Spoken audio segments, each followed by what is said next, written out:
मिथिला के राम जी पवन माविल किन मोर मिथिला के नारे।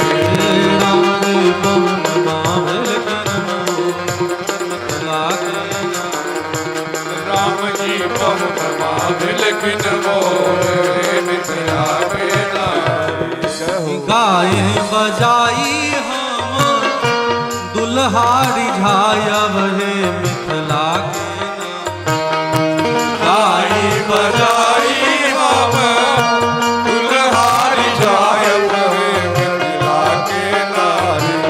एक पद में पूरा विवाह उत्सव।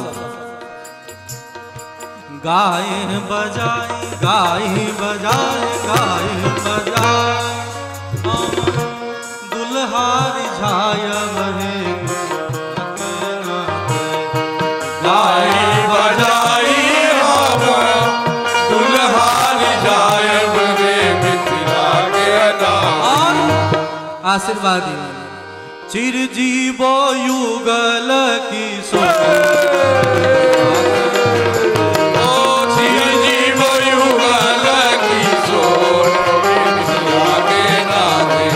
चिरजीवो युगल किशोर मिथिला के नाते चिरजीवो युगल किशोर मिथिला के नारे।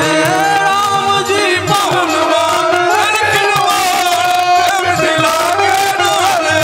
राम जी पवन माविल किन मोर हे मिथिला के नाते राम जी पवन माविल किन मोर मिथिला के मिथिला के नाते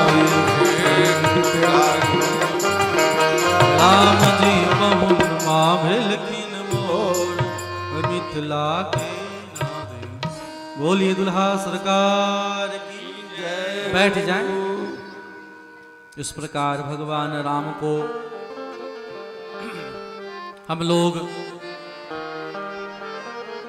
कोहबर में ही छोड़ करके कृष्ण कथा की ओर चलते हैं।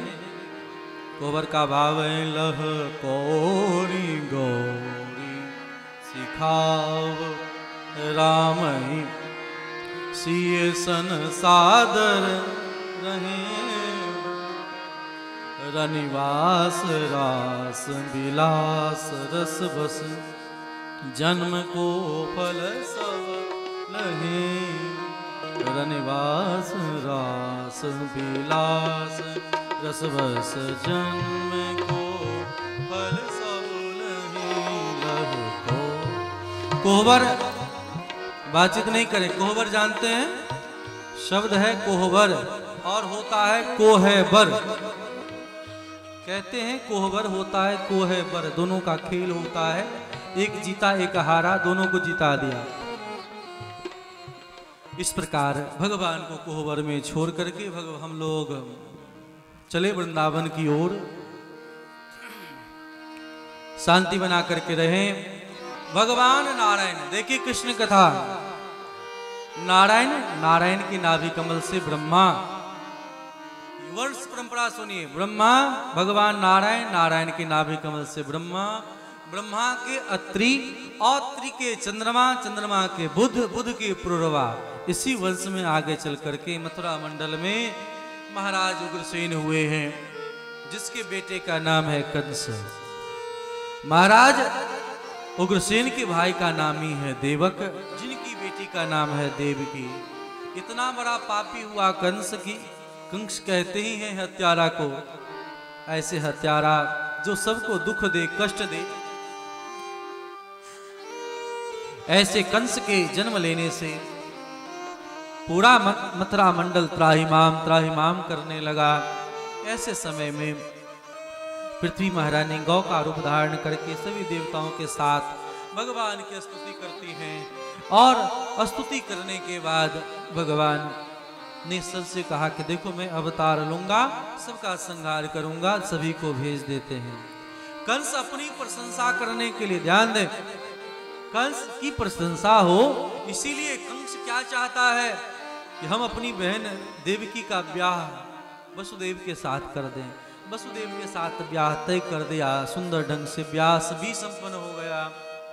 खूब दान दक्षिणा दिया, बहन को पहुंचाने के लिए खुद जा रहा है। इस ढंग से भावुक होकर के रो रहा है कि रोते देखकर देवताओं से रहा नहीं गया। देवताओं ने कहा, अरे मूढ़ कंस, जिस बहन को पहुंचाने जा रहे हो उसी बहन के गर्भ से जो 8वां बालक होगा तेरा काल होगा। इतना सुनते ही तत्काल तलवार निकाला। देखिए मूर्ख और शंख को जितना जोर से फूंक दे उतना आवाज करता है, और मूर्ख को भी जैसे अगर फूंक दिया जाए तो मूर्ख भी वैसी बातों को लेकर के चलने लगता है। आज कंस बहन को मारने के लिए तैयार हो गया, तलवार निकाल के बाल पकड़ के मार रहा है। वसुदेव जी ने समझाया कि देखो अपनी बहन के मेहंदी में भी नहीं धुला है, मार रहे हो। बोले कि काल को कौन छोड़ना चाहेगा। वसुदेव जी ने कहा, चिंता मत करें, बच्चे से भय है, मैं बच्चे ला करके दूंगा। समय पाकर के एक बालक का जन्म हुआ जिसका नाम कीर्तिमान है। देवकी मना करना चाहती हैं, फिर भी मना करके बच्चे को लेकर के गए वसुदेव जी। कंस ने देखा, दया आ गई मन में, वहां छोड़ दिया। नारद जी को पता चला, नारद जी ने कहा कि देखो धर्म का मूल क्या है? धर्म का मूल क्या है? दया। ये कंस दयालु हो जाए तो भगवान नहीं आएंगे, इसीलिए कंस को बहकाया।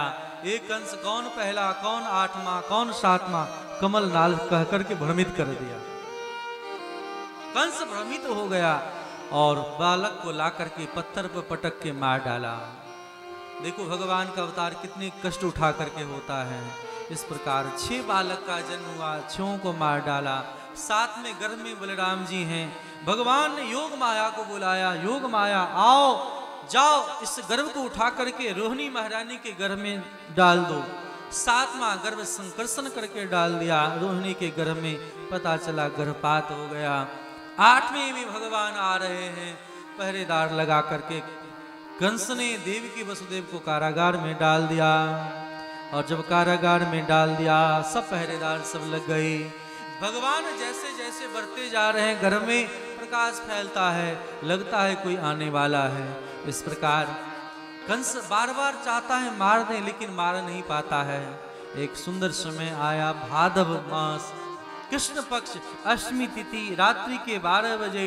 आज देखते देखते पूरा पहरेदार सब लगा हुआ है, घर में प्रकाश फैल रहा है। देवदास सब आकर के स्तुति करते हैं, स्वागतम कृष्ण, शरणागतम कृष्ण। सब मिल करके भगवान का स्वागत कर रहे हैं। आइए हम लोग भी भगवान का स्वागत करें।